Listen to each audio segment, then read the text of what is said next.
Alors, pour notre prochaine conférencière, on va inviter quelqu'un que vous connaissez peut-être déjà. Elle est candidate au doctorat en muséologie sociale et en études du patrimoine régional à l'UQO. Plusieurs d'entre vous l'ont peut-être déjà rencontrée au cours de ses nombreuses implications très actives dans la promotion et la protection du patrimoine de la région. Il s'agit de sa 4e participation aux Rencontres du patrimoine, sa 3e en tant que conférencière. Et il faut aussi souligner qu'il y a 10 ans, lors des premières Rencontres du patrimoine, en 2014, elle a été la toute première à présenter une conférence lors de la première édition, qui s'était alors tenue à la Maison du Citoyen. Alors accueillons Lynn Rodier pour sa conférence sur le quartier de Deschênes.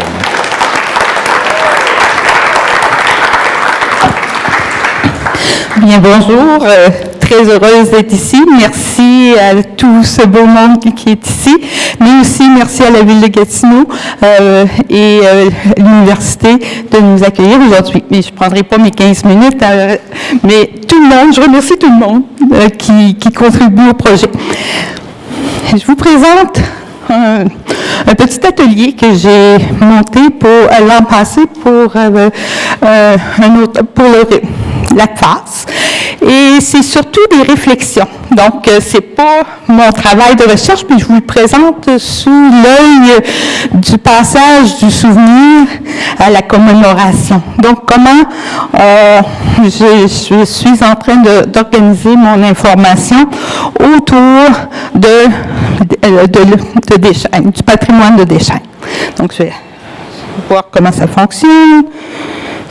Ça me rappelle des souvenirs de ma première conférence. Donc, je dois peser sur le piton. Avance. Pourquoi faire simple quand ça...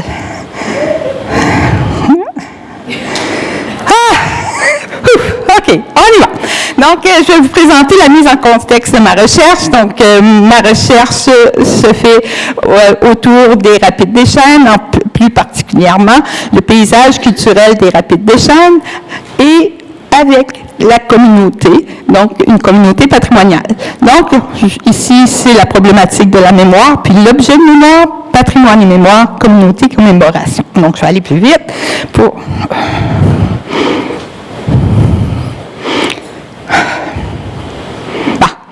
OK. Donc, mise en contexte. L'image que je vous projette est quand même une image assez puissante, car elle est une œuvre pour nous identifier réellement à quand remontent les vestiges des Rapides des Chênes. Ici, on voit Powerhouse 1935. Donc, dans le contexte de ma recherche sur le paysage culturel des Rapides des Chênes, qui sont le prochain portage après celui de l'UQO, donc qui fait partie du réseau des 3 portages, l'abandon de l'usine, excusez, là, je suis un peu nerveuse, je ne sais plus pourquoi, mais en tout cas, par rapport à la centrale hydroélectrique, c'est quand même une des dernières images de la centrale. Donc, on la date 1935. Ce qui veut dire que les vestiges des Rapides des Chênes ont commencé à exister à partir de l'abandon, et l'abandon est très évident sur l'image que je vous projette. Pourquoi que ça fait ça?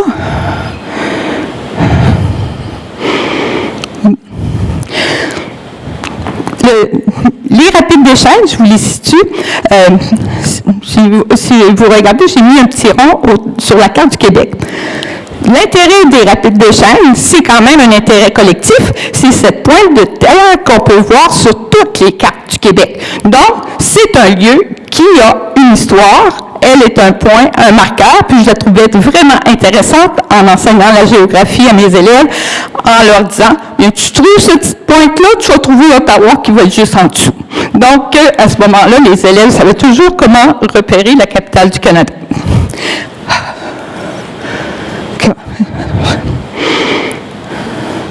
Sur quel piton que je devrais baiser? Donc, quand va commencer cet intérêt pour l'histoire et le patrimoine et le paysage? Bien, c'est lors d'un rapport qui a été fait par l'Université du Québec en Outaouais sur le projet LabMIT.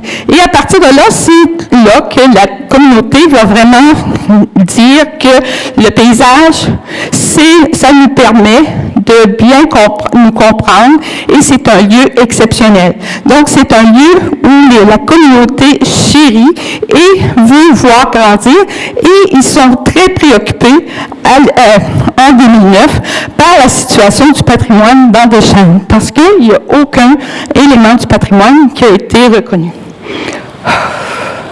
Tout pour me rendre nerveuse, bon, je vais essayer ce côté-là. Bon, OK.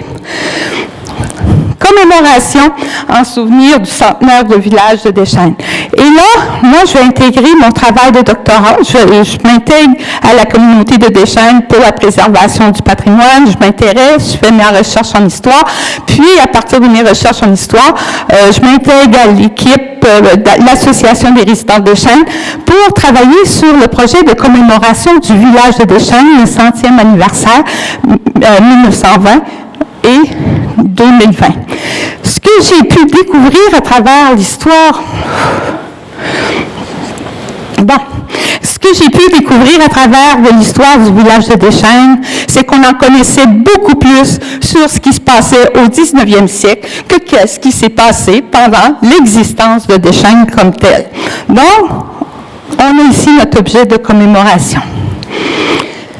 Pourquoi l'histoire de Deschênes?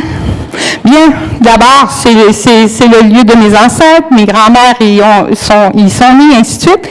Mais aussi, c'est la vulnérabilité. Vous pouvez voir sur la photo de gauche, moi je l'appelle mon œuvre d'art Punky. Donc, on peut voir la vulnérabilité, c'est au printemps l'année passée, à la même époque, donc au début mai. On voit que la rivière vient chercher nos artefacts à l'intérieur comme tel. Et on a aussi un groupe, l'Association des résidents de Deschênes, ont commencé à mettre en valeur cette histoire, l'histoire de leur village, le patrimoine, et ils travaillent ardemment depuis le fameux rapport LabMIT. Ce qui est intéressant avec le projet d'archéologie publique que nous avions eu à Deschênes, on a pu constater la vulnérabilité des artefacts.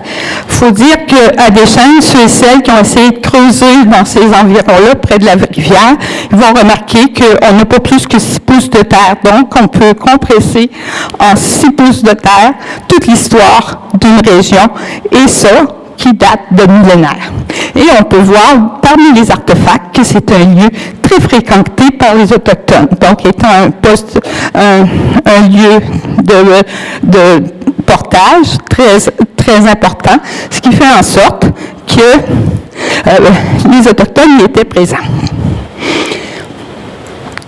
Ce qu'on a pu découvrir aussi, c'est que l'histoire de Deschênes est vaste.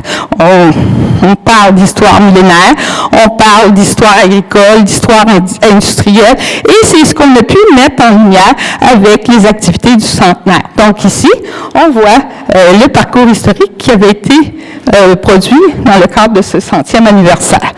Mural historique.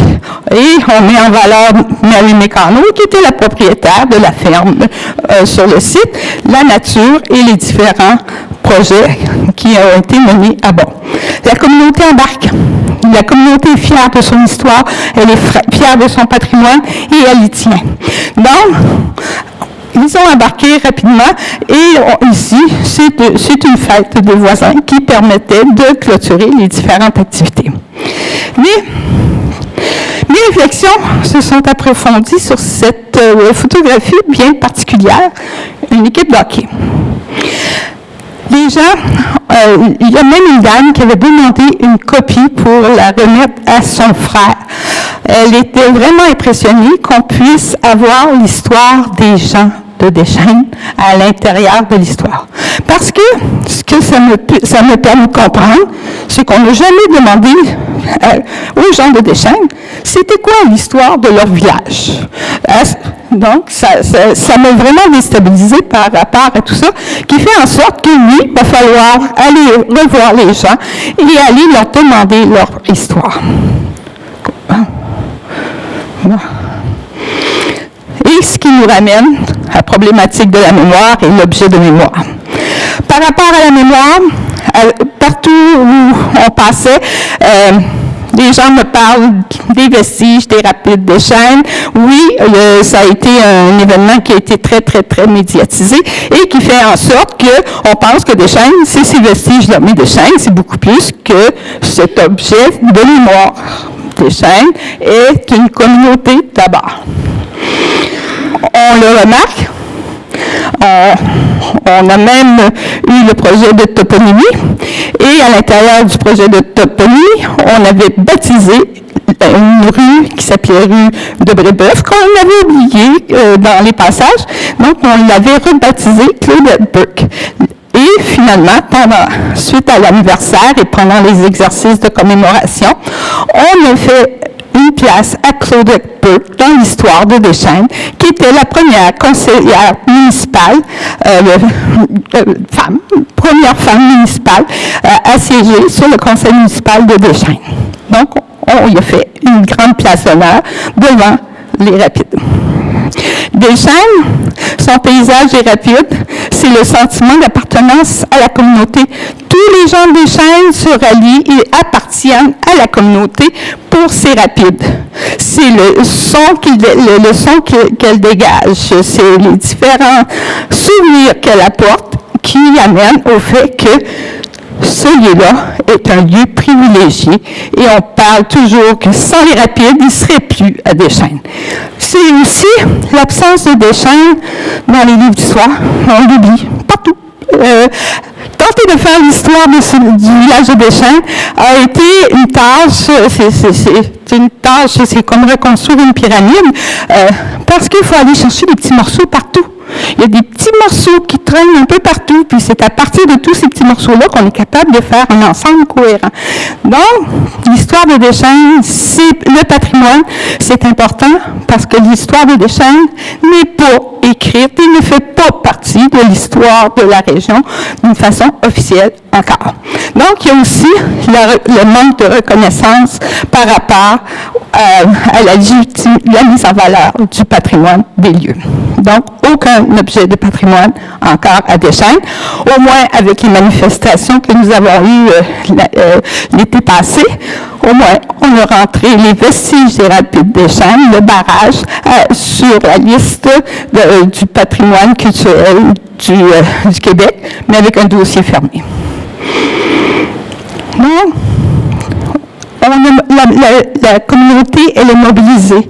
Et c'est cette mobilisation-là et tous les efforts que la communauté dans laquelle elle va s'engager à préserver son histoire, son patrimoine et d'en faire un patrimoine, produire ce patrimoine-là, qui fait en sorte que tout ce soutien-là de la communauté est très intéressant parce qu'avec les démolitions à répétition des différents objets de patrimoine, on efface des monuments d'histoire. Donc, ces monuments-là, la communauté est vraiment intéressée à les préserver et elle se mobilise pour les conserver. Bon. Et c'est pourquoi on en arrive à une communauté patrimoniale, parce que ce sont des gens de toutes les avenues, les historiens, les différents de la ville de Gatineau, et différents agents, historiens, archéologues, qui se rassemblent autour des objets de patrimoine qui sont à Deschênes. Donc, on développe une expertise, on rencontre les archéologues, je parle c'est le groupe des associations des résidents de Deschênes et d'autres personnes qui vont s'organiser ensemble pour vraiment mettre en valeur puis faire connaître le patrimoine dans Deschênes. C'est une appropriation culturelle dans le sens que c'est la communauté qui s'en approprie et qui en diffuse l'information. Donc, ce qui est intéressant à ce moment-là, c'est qu'on voit un objet qui est tangible.